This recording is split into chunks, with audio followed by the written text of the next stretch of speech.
Welcome to this week's episode of Dirtbag Baseball Talk, everybody. Great to have you back with us. And as we promised on the previous episode with Mike Medici, MLB scout and owner of and founder of Scout School 360, that he's going to be kind of like a resident scout for us and stuff like that. It was excellent. So we've had several questions come in over the past month and a bit, and thank you for submitting those. And that's how we continue to grow. And it's great to see the passion out there and the interest in the scouting world. And obviously you should be, but it's great that you're feeling confident to send those in to us. So we're doing our due diligence and we're doing our promise and we're following up. And so we're happy to have Mike back on, and we're going to talk about a few of those questions as come in. So Mike, great to have you back with us, buddy. Yeah, thanks, Kirk. I think it's awesome. People sending stuff in. I'm excited to kind of dive into this a little bit more. Yeah, that's it. Awesome, man, for sure. So I know you'll be hard on the scouting trail right now. What do you got? About 2 months, I guess, till draft day this year. It's usually in June, but pretty exciting that it's going on in July, the AllStar break. Yeah, it's so weird, honestly. We're kind of starting to think about that. Normally this time of year, because schedules are running out, teams are finishing up, they're wrapping up, and you're scrambling. I still have that feeling like scrambling, trying to get these last looks, see some guys, as they wrap up, and then you sit back and you're like, man, I got like a month and a half till the draft, so now it's like, all right, you're done. All right, where are you going now?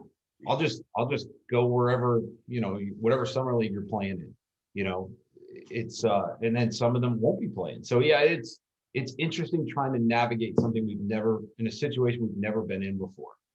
Yeah, for sure. For sure. Before we get into the questions, what are your thoughts on tying it in with the AllStar event? And that obviously was going to be Georgia, but now we know that's moving out to Colorado for this year and stuff like that. For me personally, as a baseball fan, I think it fits. I think it's a great time or whatever in that to tie it all in with the AllStar event. What's your thoughts on it? I get it. I think it's too far back. We basically push it back a month, which I totally get. There's more buzz. Maybe it's a bigger draw. More people are tuning in. We're the only sport that has a draft in the middle of its season. And in some cases, people are like, man, that's just kind of weird. But given our sport and it's outdoor sport, in the timing of the year that we play in nice weather, that's when we have it. It's just, I don't think that'll ever change. The problem that we face is, usually we wrap up early June with the draft, and then we start looking towards the next year's class. Well, now we're going to have a lot of crossover, because we really only have 2 months. You got June, you got July, and then August is very spotty, because a lot of kids are returning to school, football starting, fall sports, so now they transition into a different season. So the month of June now, I'm trying to figure out my 21 guys. But at the same time, I can't just totally forget about 22, because those looks are really vital, especially if you're in a cold weather area. If you're in a southern area, maybe they're going to play longer in the fall. But, when you're in a northern area, I mean, you got to utilize those warmer months and get the looks that you can before, like I said, there's guys play other sports, some guys shut it down. So you got to get those looks in. So there's going to be a little bit of crossover. So from a publicity standpoint, I'm sure it's great for the draft being around the AllStar break. From a worker standpoint, it presents some challenges. Yeah. When you say it that way, that's right. Yeah, the not so focused on the guys in the trenches doing the behind the scenes work like you scouts. So for sure. And obviously, yeah, for sure. I'm sure it'll generate a huge buzz and business and everything else. And, I guess there'll probably be a little bit to it, maybe especially those college pitchers that have had a little bit of taxation on the arm or the perception of it anyways, giving them more or less the rest of the year off type of thing. And you've seen that trend there the last few years, haven't you, where they almost back those pitchers off the month of July and then maybe a little bit in August and basically a little fall ball and into instructional. Yeah, you have to. And I think in any year, more so this one, because a lot of them didn't do anything last year. So you're seeing a lot of this right now.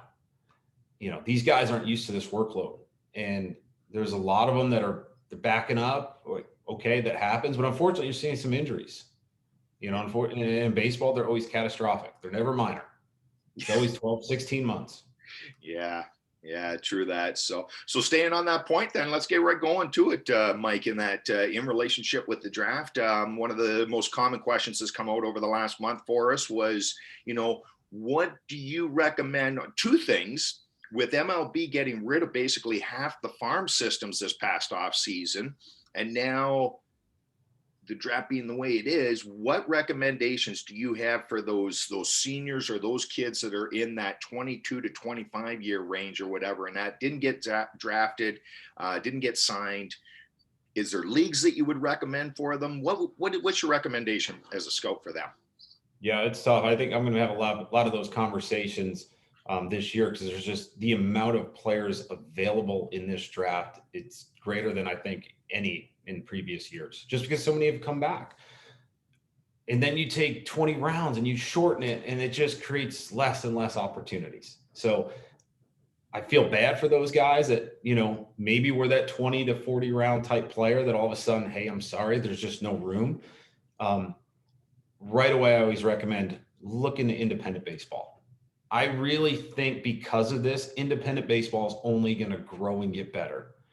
And maybe it's not affiliated, but it's an opportunity to continue to play and continue to get better. I think on the pro side, we are eventually going to pay more attention to these leagues. I think players change. I think players get better. There's been situations where, we've gotten calls saying, hey, there's so-and-so pitching at, this team for independent ball. Can you go run them down? And, for example, there was one probably 4 years ago that nobody knew who this guy was, came out of absolutely nowhere. And now he's in AAA and very likely could get an opportunity to pitch in the big leagues here at some point. So there are always situations like that, but I would definitely look independent baseball. There are more and more popping up kind of across the states. Obviously, everybody knows about the Atlantic League. That's where a lot of ex-big leaguers go. It's not one I recommend right off the bat, but, in the Midwest, we have the Frontier League, which is a great league, especially right out the gate. And I think the Can-Am one is just north of me. Another really good league that, teams look for players. I don't, some kids will say, well, what about just doing workouts? The problem with workouts is you're not sharp. When you're playing games, we see statistics, we see what you're doing, you're game ready. Because what happens is all of a sudden there's injuries that mount. We need so-and-so to go plugged into high A ball and be able to play now.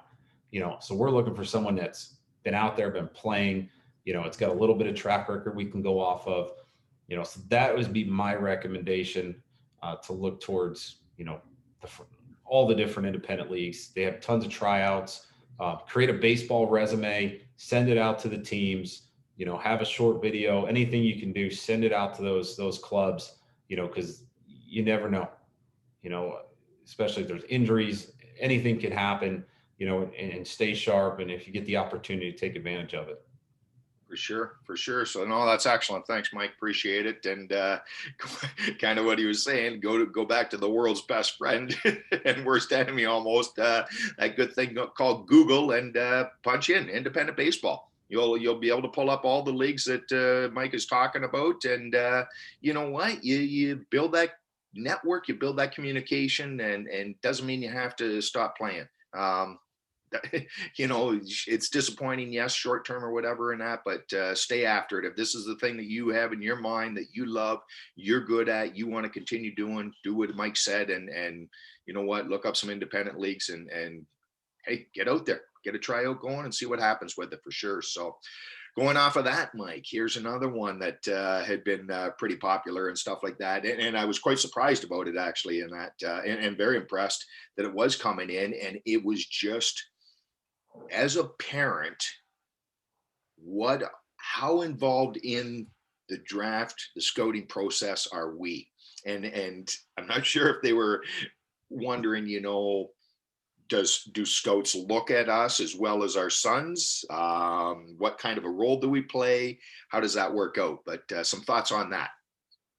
Yeah, so I think it differs from high school to college. I'll start with college. College, in some cases, may know the parents, but they're 3 years, 2 years, year away from home, pretty much just deal directly with the player. you know, if say we draft, we sign them. In some cases, I've had an opportunity to meet the parents, but they don't play such a huge role. The big role that parents seem to play in is when we're looking at the high school player. We go into that normal year, we go into the house, we meet with the player, we meet with the family, we try to educate them. The thing I would tell parents is don't try to get your son in front of pro scouts and try to push them. We will find them. And I really think in today's game with the amount of showcases and, you know, all these publications, like we'll find, I've had, you know, situations where I really dealt with the player, and I have situations where I really dealt with the parents. And I think the best parents, what they can do is get all the information possible, educate their son, educate themselves on the draft process. You know, every scout they talk to, whether it could, you know, advisors come into the picture, all the advisors they talk to, gather as much information, try to educate yourself. I think it's a lot like the college process. You know, as you go through that, you're trying to educate yourself as you move through so you can make the best decision. And it's very much like that on the pro side. You know, gather all the information. So if that opportunity comes where you have to make a decision, you can make one. I like parents kind of just stick in the background, be supportive, but let us talk to the kid because we're investing into the player. And I really need to know that player. You know, I've had situations where parents overtook the player. You know, they spoke for him, and I'm not saying it's a red flag, but took the opportunity away from really get to know the kid.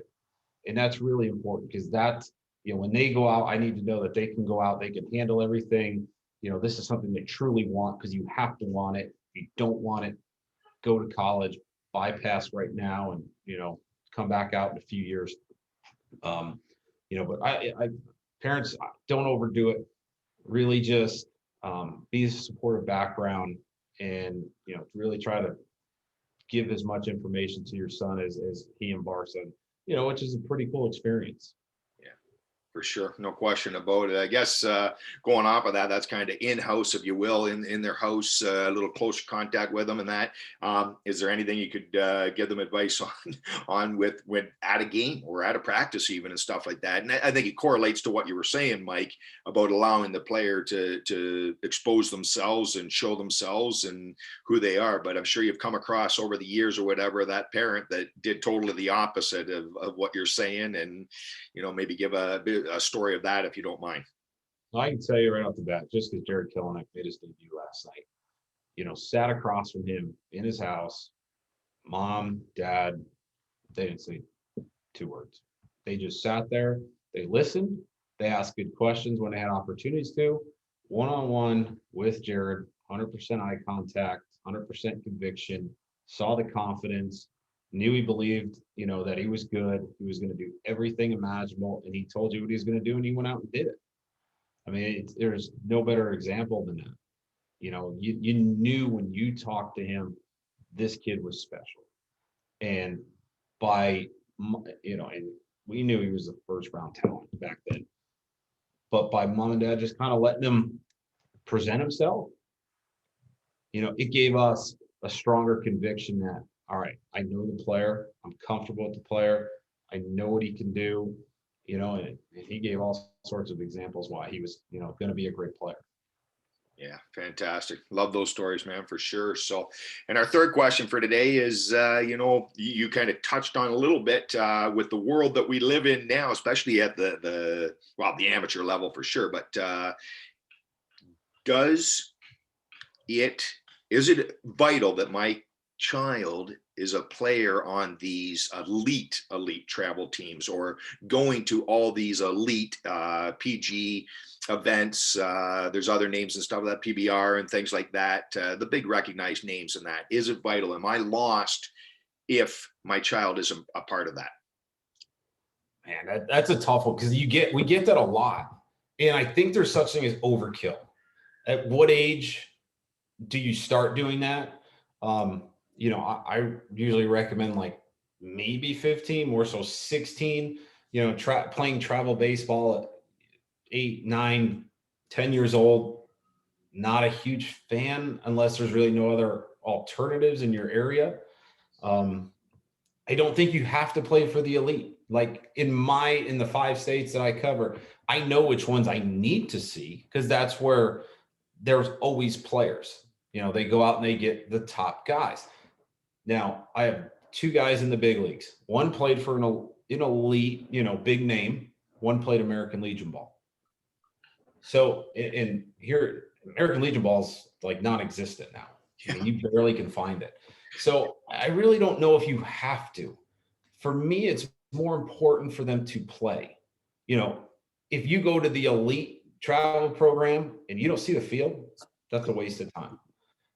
Go play for a team that's going to give you the best opportunity to get better, develop you as a player, and get you on the field.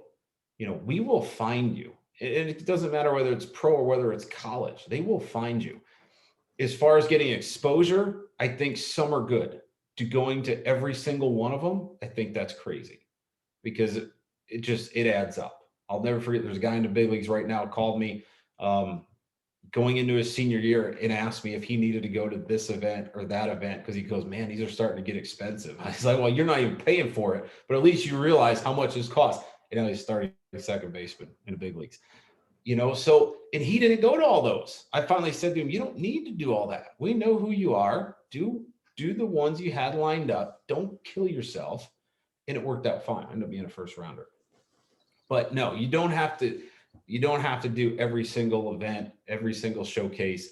If it comes down to, if you're in the college search and your goal is to play, 5 hours from home, I'd look at events in that 5-hour radius. It's the one where you live here, but you're going to events way over here. It just doesn't make sense if you don't ever envision yourself going that direction. Now I'm talking from the college standpoint here. Yep. But if you're going, 10 hours from home and you're like, man, I don't think I could go to school 2 hours from home. Don't go over there. Focus on, that region where you're from and where you're comfortable from leaving home. But no, that would be my take. You don't have to do the elite programs. Play, get on the field, find opportunities. Colleges, pro scouts will absolutely find you. Yeah. From Mike's mouth to your ears, dirtbags. That's why we have him, man. The inside mindset, the inside vision. He's seen it all. 12 years doing it, and college coach before that, and player before that. So he's seen it from every angle and every way. And we're happy and honored to have you with us, Mike. And like we said, dirtbags. Probably about a month, we'll have Mike back on again. Keep sending those questions in to us. That's how we're all going to learn, right? That's what it's all about. That's why, never stop evolving, never stop, loving this game and vision and passion. And again, look up Scout School 360 and that if, you're a player, there could be valuable information there. If you're an adult, hey, you know what? It's a way of, maybe you want to get into the scouting world. That's the constant theme why Mike started the business. Help out parents, players, coaches, just like we're trying to bring it to you on the media side of things. Mike's doing it on the scouting world. So Mike, you're awesome, man. Love it. Stay out there, stay safe. Can't wait to see you in a month from now, and we'll be back then. So in the meantime, dirtbags, you know what? Subscribe to us. If you want anything from the Dirtbag Nation, go to dirtbagbaseballnation.com. It's all there for you. So, hey, we can't do it without you. We do it for you. We love it. And until next episode, hey, get out there, get up, get after it, and get dirty.